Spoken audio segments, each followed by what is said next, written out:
Hello दोस्तों, आप सभी का बहुत बहुत स्वागत है इस लॉजिक बिल्डिंग के सीरीज में। तो आज हम लोग देख रहे हैं लॉजिक बिल्डिंग का डे 47। तो चलिए हम लोग देखते हैं कि आज का क्या प्रॉब्लम होने वाला है।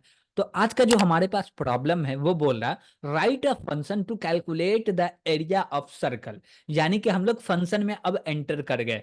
अब हम लोग को खुद का फंक्शन बनाना है और उस फंक्शन में हम लोग को कैलकुलेट करना है area of circle. Area of circle क्या होता है, इसको कैलकुलेट कैसे करते हैं? तो एरिया ऑफ सर्कल को कैलकुलेट करने के लिए इसका फॉर्मूला आता है। जैसे कि इसका आप बोलते हैं पाई आर, कैपिटल आर ले लिए और स्क्वायर बोल दिए, गॉट इट।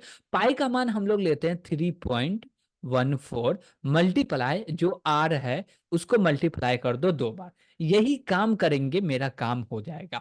और इसका कोड लिखने के लिए नॉर्मल एक लाइन में हम लोग काम कर सकते हैं। अब जैसे देखिए, हम लोग बनाने वाले हैं क्या, फंक्शन। और जब हम लोग फंक्शन बनाएंगे तो उसमें कुछ डेटा आता भी है और रिटर्न भी होता।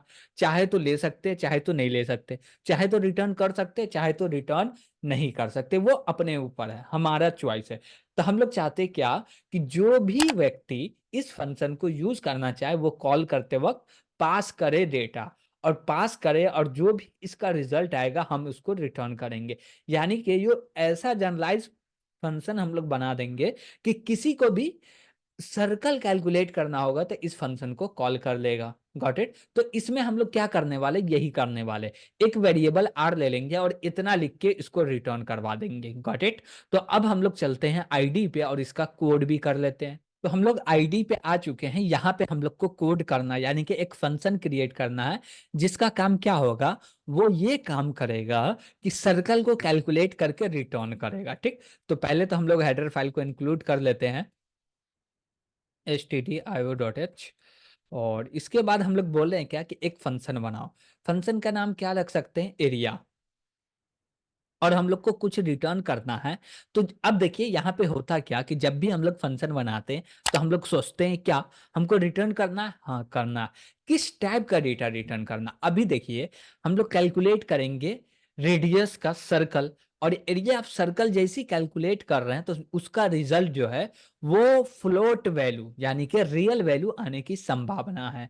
तो हम लोग यहाँ पर रिटर्न कर सकते, तो हम लोग रिटर्न कर दिए क्या, फ्लोट। Got it. तो हम लिखेंगे क्या, फ्लोट। रिटर्न टाइप क्या लिख दिए, फ्लोट। अब क्लास का नाम, फंक्शन का नाम क्या ले लिए, एरिया।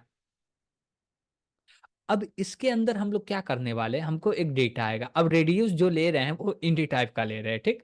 वो हम लोग चाहते तो फ्लोट टाइप का भी ले सकते हैं, लेकिन नहीं, फिलहाल अभी इन टाइप का ले रहे हैं, ज्यादा इतना ये नहीं कर रहे इसमें। ठीक।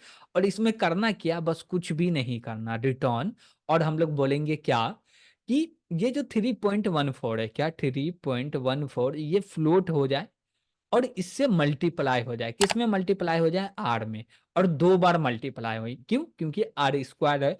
और जो भी इसका रिजल्ट है वो रिटर्न आ जाए, रिटर्न हो जाए। Got it. बस इतना ही कोड करना है। और चाहे हम लोग इसको चेक करना चाहे तो इसके लिए हम लोग को मेन फंक्शन बनाना पड़ेगा। तो हम लोग मेन फंक्शन बना लेते हैं और इसको चेक भी कर लेते हैं। Got it.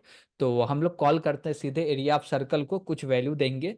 तो हम लोग लिखते हैं डायरेक्ट प्रिंट ऑफ, और इसमें लिखे क्या, परसेंट एफ लिख लेते हैं कि वैल्यू को प्रिंट कर दे।